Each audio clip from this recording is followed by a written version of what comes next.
Kí ni Firetruck ní Yoruba? Ọkọ̀ panẹ́panẹ́. Ó ṣeun. Kí ló wá ṣẹlẹ̀ sí omi wọn? Ọwọ́ tíntín tàbí díẹ̀. Ó ṣe kí ni? Ọwọ́ tíntín tàbí díẹ̀. Ó ń wá báwo? Tíntín tàbí díẹ̀. Tíntín tàbí díẹ̀. Ṣé tíntín náà ní díẹ̀ ni? Díẹ̀ ní tíntín. Wow, èmi ò mọ̀.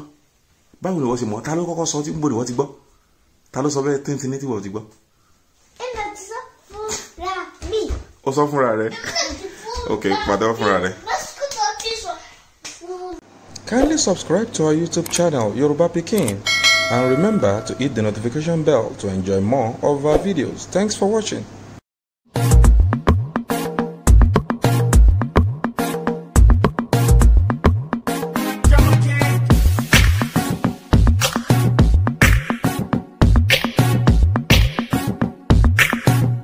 Ọmọ Yorùbá lèmi o.